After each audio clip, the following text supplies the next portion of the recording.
In our last study of the Old Testament history, we saw Israel leave Egypt with the mighty hand of God, with all the riches of Egypt. But a few days later, Pharaoh is sorry that he's lost his riches and he's lost his slaves, and so he chases Israel.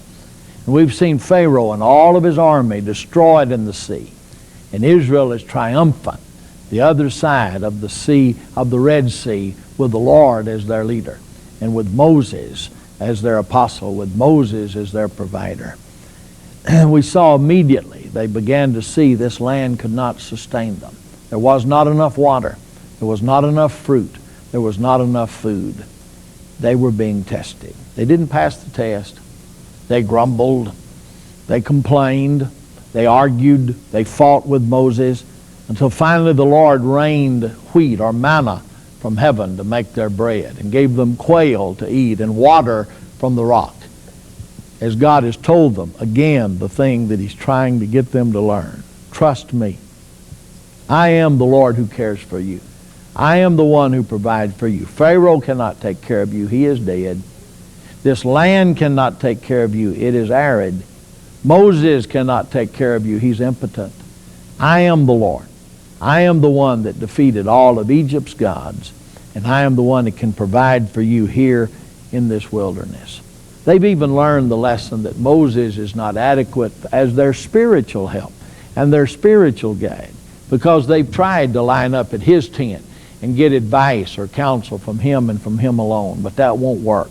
So Jethro, a priest of God, from God, has given Moses the revelation of how that will be done. Break them up. Organize the camp to where every 10th person is a caregiver, and where every person has one he's intimate and close to, that he can go and get his counsel and advice to follow in order to be the spiritual person he ought to be. That's the origin of all of the one another concepts that we have in the Bible, and the 27 or some odd one another commandments and relationships that we sustain in Christ. Now they're ready, since they have been taught the lesson from who they receive their food and from whom they receive their sustenance.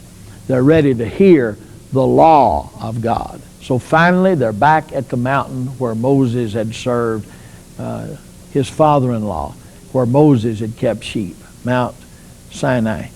And there it is that God will speak to them. From Exodus 19 verse 1 all the way through Numbers chapter 10. They'll be at Sinai.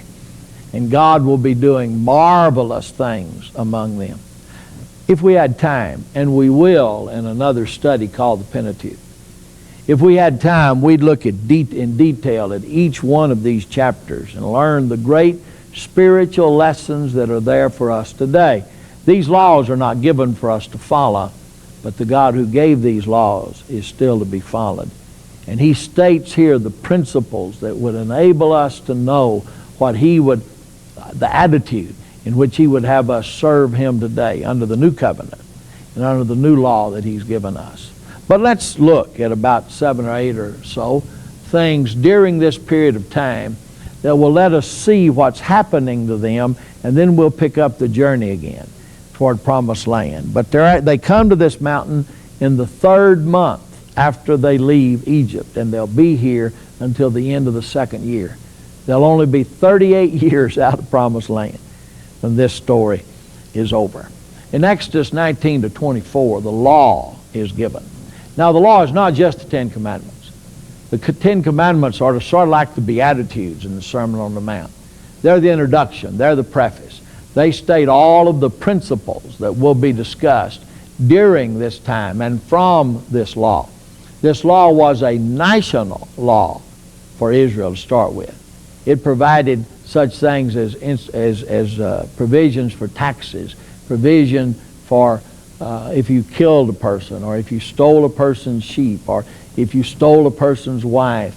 Legal laws are found, first of all, in what we call the law of God. But then also individual laws. Laws about their health, about the way they are to treat their wives, the way they are to treat their children.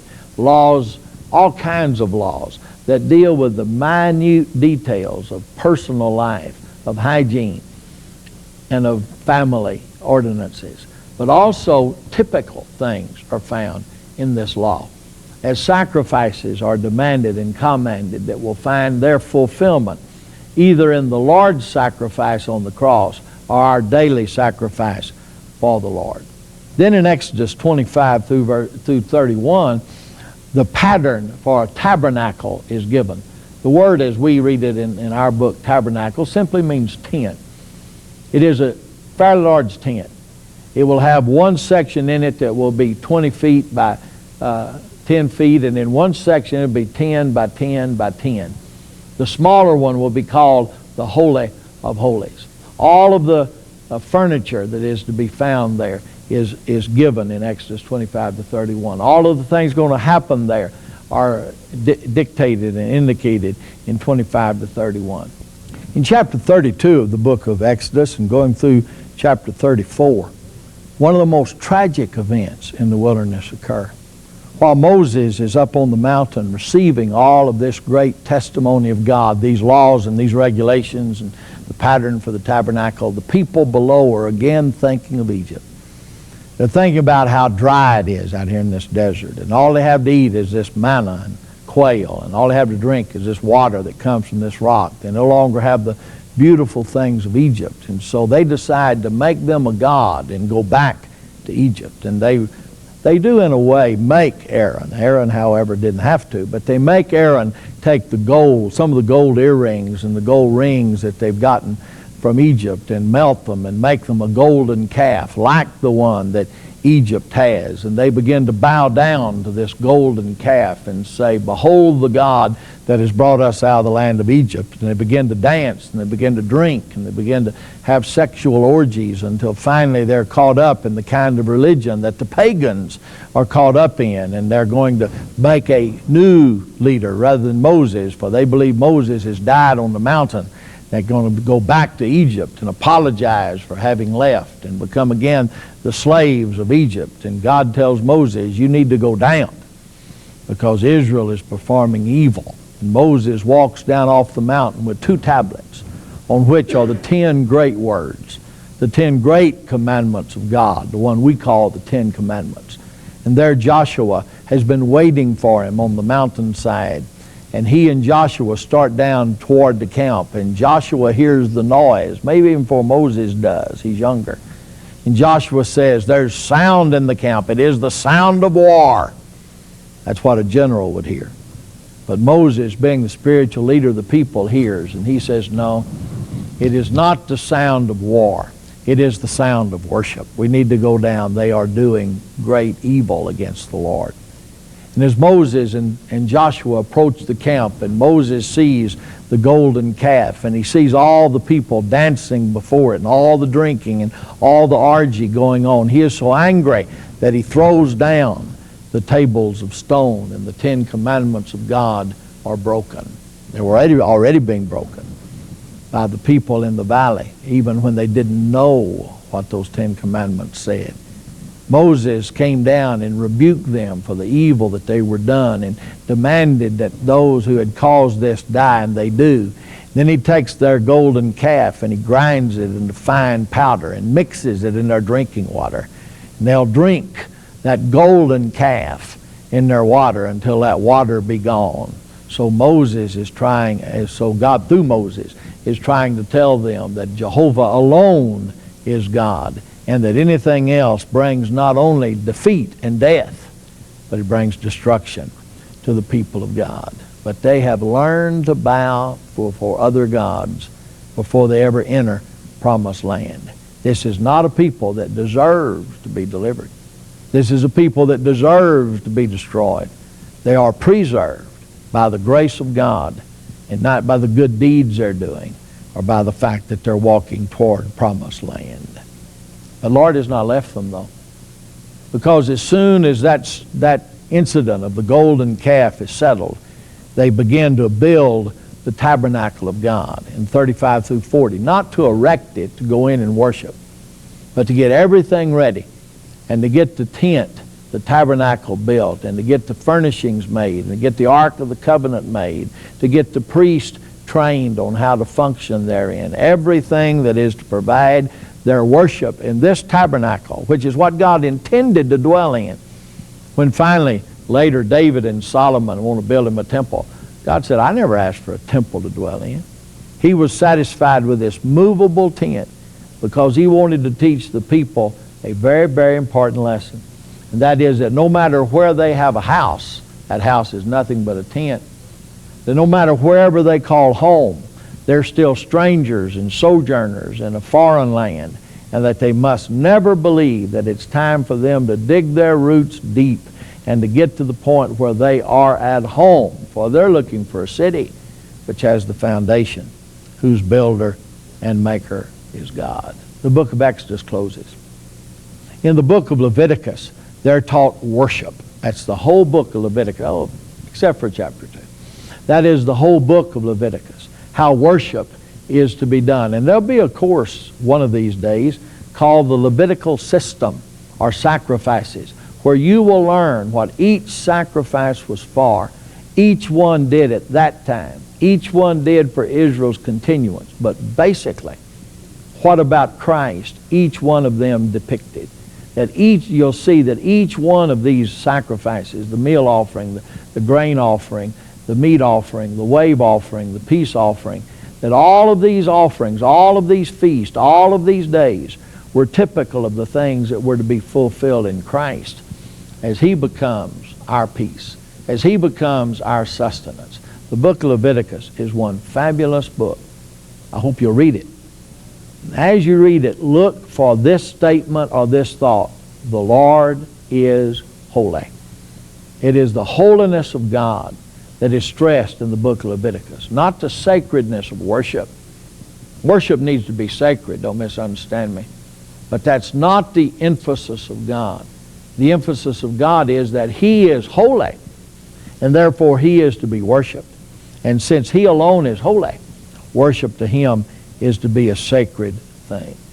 Then the book of Numbers. In Numbers 1 to 4, a national census is taken. We're not going to take time to read that. I hope you do. Each tribe is depicted. Each section of each tribe, each subdivision is named. And the people in each tribe, and the people are the men in each tribe, and the men in each subdivision. Until finally, when that count is over, it's over 605,000 men. So they have not lost any. They have the same number of men that they did a year or two ago when they left Egypt's bondage. They will be preserved in this land, in this number, even though these people will not enter promised land because of their rebellion and because of Moses' sin. They'll not enter promised land. Their sons will, and there'll be 603,000+ of them as they get ready to enter promised land. God has fulfilled a part of His promise to Abraham. He is a great nation of people that have been given a great law, and now they're marching toward a great land. And that's all it takes to have a nation, is a people, a law, and a land. They are a people. They have a law. They soon will enter a land, and they'll enter it, not a tribal few, but a great nation. In Numbers 5 and 6, the people are purified. And the statement is made by God, since I am pure, you must be pure.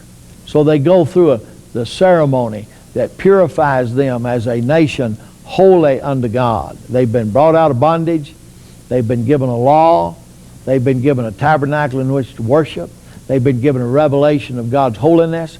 And now they're given ceremony by which they can become ceremonially pure. You can never be sinless. But by the grace of God, the blood of Christ can make us ceremonially pure so we can stand before God to worship Him. As soon as the people are pure, the tabernacle is set up. Everything's ready. Everything's been made. Everything's been built. All of the laws concerning what is to go on there has been given. Now it is possible for that tabernacle to be erected and for the people to enter it in order to worship God, because they too are pure. The people are pure, the priests are pure, the law is pure, and now is erected the pure tabernacle. And it's furnished with all the beautiful golden candlesticks and all of the table of showbread, and the Ark of the Covenant is placed in the most holy place, and the glory of God fills that tabernacle, and now it is to be the place that they're to come to offer their sacrifices. It is 2 full years since they have left Egypt. They are now what they were not when they left. They're an organized nation. They're a purified nation. They're a legalized nation. They are a worshiping nation. And so they celebrate the first Passover. I don't know what happened that first year, but they celebrate the first Passover in Numbers chapter 9. And what a day it was. All of Israel gathered in their own private home. See, the Passover was not a public thing where they came to the tabernacle to serve God. It was a private thing where everybody went into their house, gathered their family together, and ate that unleavened bread and ate those bitter herbs and drank that wine as if the Lord was again passing over Egypt. They sang the low music, the slow music, the sad music, the mournful music, because the death angel was passing by. It was not a joyous occasion. It was a day that brought joy. But they afflicted their soul that night as they thought about all of the tragedies of God that had brought them to this place. It made it possible for them to serve Him with the joy they now served Him. As when I partake of what's called the Lord's Supper, and I eat that little bit of unleavened bread, and I drink that little bit of fruit of the vine, with a degree of sadness. I look back to all that Jesus had to do, that His body had to be broken, that His blood had to be shed, that He had to give the full measure of His life. But that mournful event and this mournful memorial brings me great joy. For it declares His death until He comes. And it declares that I stand this day a part of His nation because of the sorrow of that bitter day on Calvary's hill. And that's what the Passover does here. It declares to the people their victory and their joy because of the sadness of the passing over of the death angel. Then in Numbers chapter 10, first 10 verses, some silver trumpets are to be built. Those silver trumpets are to be the things that causes Israel to know what the Lord wants of them. God will speak to the priest, and he'll blow a certain trumpet sound, and they'll know it's time to gather for an assembly. He'll blow another trumpet sound. It's time for them to go on the march. He'll blow another trumpet sound. It warns of coming enemies and that they're to go to their appointed place of defense and get ready to fight in a war. There's another trumpet sound. They know they're supposed to march and leave that place and go on toward promised land. The silver trumpets are great things in God's economy. With these silver trumpets, the incidents at Sinai end, and God tells them in Numbers chapter 10, you've compassed this mountain long enough, turn ye northward. All that God intended for them to learn has been done, and it's time for them to go to promised land. As they leave Sinai, the immediate place they come to, where they encamp, they'll call Taberah. And that's not a city. It's a place out in the desert. But they'll call it Taberah because Taberah means burning. And the thing that happens here in Numbers 10:11 through 11 verse 3 is the people murmur. They grumble. They still have not learned the lesson that they can trust God. He's provided for them water and bread and meat and protection and guidance and advice and comfort. He's provided everything in the world they could ever need, and still they're grumbling before God. We wish we'd died in Egypt. You brought us out in this wilderness to die. Because they're murmuring, the text says God burned among them and killed some of them. So as they leave that place, they leave graves to mark the place of their murmuring. And they call that gravesite Taberah, which means burning. They journey from there, and again, it's just a place they encamp. But they'll call this place of encampment Kibroth Hattaavah in chapter 11, verse 4 through verse 34 of Numbers. And Kibroth Hattaavah means graves of lust. They're going to dig some more graves. For again, they did exactly what they did in Taberah. Digging those graves and burying their loved ones have not convinced them they ought not to murmur. So the next encampment, they murmur again. And this time God kills thousands of them. And they dig thousands of graves. God is doing His best to teach them that they are to trust Him, that they are to quit their murmuring. The New Testament says, do everything without grumbling. I'm to show hospitality without grumbling. And I'm to look at Egypt, look at Israel in the wilderness, and not murmur or grumble as they grumbled. Grumbling is unbelief. And we're saved by faith. We're not saved by unbelief. Here at Kibroth Hattaavah, God tells Moses, the work is getting too great for you. And besides that, Moses is getting nearer the end of his experience with Israel. And so he has Moses appoint 72 elders. Not 70. There's 70 in the tent with Moses. There's 2 more, Eldad and Medad, down in the camp still prophesying that have not come to the tent to be appointed by Moses this day. There are 72 elders appointed Israel. Moses lays his hands on them. And when Moses lays his hand on them, the Spirit that is with Moses comes to be with them. They are given the wisdom Moses has. They're given the power that Moses has. They become Moses' agents, if you will, Moses' apostles. They're the people who are to serve under Moses to dispense God's will throughout all of Israel. God speaks to Moses. Moses sends the 72 to do the will of God, and the camp is so divided that it's being cared for by all the captains that Jethro demanded in chapter 18. But now then, there's still those who lust after Egypt's things, and thousands of them are killed, and thousands of them are slain, and there's 73 people now to represent God in that case, so that the people do not appoint a new captain and go back to Egypt. They leave Kibroth Hattaavah and they come to Hazeroth. Now this is really a place. Finally they're getting close enough to promised land, out of the desert, that they're coming to establish settlements and establish outposts. And Hazeroth is one of those out in the trade route where people would pause and stop and eat and refresh themselves as they journeyed on toward their journey. Here at Hazeroth, Aaron and Miriam, this is in Numbers chapter 12. Aaron and Miriam murmur against Moses. We ought to turn over and read it, but we really don't have time in our lesson to do that today. Would you read Numbers 12, 1 to 15, maybe even while I talk? And see that Aaron and Miriam murmur against Moses, and they murmur against him. They say, has God appointed him the only prophet? Are we not also prophets? Now that's not their problem. Numbers 12:1 says they murmured against Moses because he'd married a Cushite woman. He'd married an Ethiopian woman. I don't think that's Zipporah.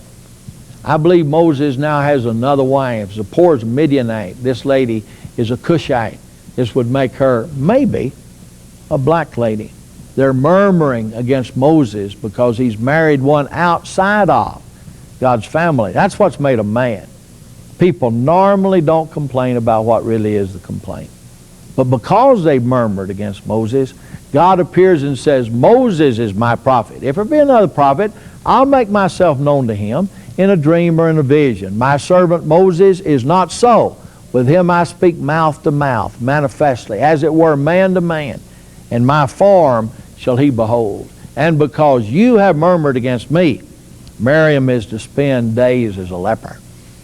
Moses intercedes for her. She might have died a leper had it not been for Moses' intercession. Moses intercedes for her. And God said if her father would have spit in her face, she'd be unclean 7 days. And so she spends 7 days outside the camp. And finally they journey. The 13th station on their journey to Kadesh Barnea. You'll read this in Numbers 12 through 14. And here 12 spies. They're on the edge of the promised land. 12 spies, one from each tribe, are sent out into the land. You know the name of Joshua and maybe the name of Caleb. Name any one of the other 10. Nobody name any one of the other 10 because they're unfaithful spies. They all bring back one single report. It is as God said. This is a land flowing with milk and honey, a land that will sustain all this nation. And they come bearing a grapevine so big that it takes 2 men to carry this grapevine to show to Moses. Said it is as God promised, but we can't take it. I mean, there are giants in the land. We look like grasshoppers in their sight. There's no way we can take this land. Joshua and Caleb said, let's go up and take it. It's like God said it was, and we can take it. They refused to listen to Joshua and Caleb. Instead, they listened to the majority report. The majority is hardly ever right, because most of the people don't follow God. Most of the people don't have faith. And because they'll not listen to Joshua and Caleb, God says you will wander in this wilderness for a total of 40 years. You've done it already for 2. You'll wander for 38 more years. They don't like that. They don't like that so much that they try to go in and take the land, and are soundly defeated and return to spend their lifetime wandering in a wilderness. Now, I'm grateful to tell you there's more to this story. Wouldn't it be tragic if that ended it? Has God brought you, has He brought me to the edge of a promised land and asked us by faith to go in to take it? Have we ever told God no? Let you and I pray that we'll have the faith at Kadesh Barnea, not to turn back, to wander in a wilderness of futility, but to march forward to conquer a promised land of victory. More of this next time.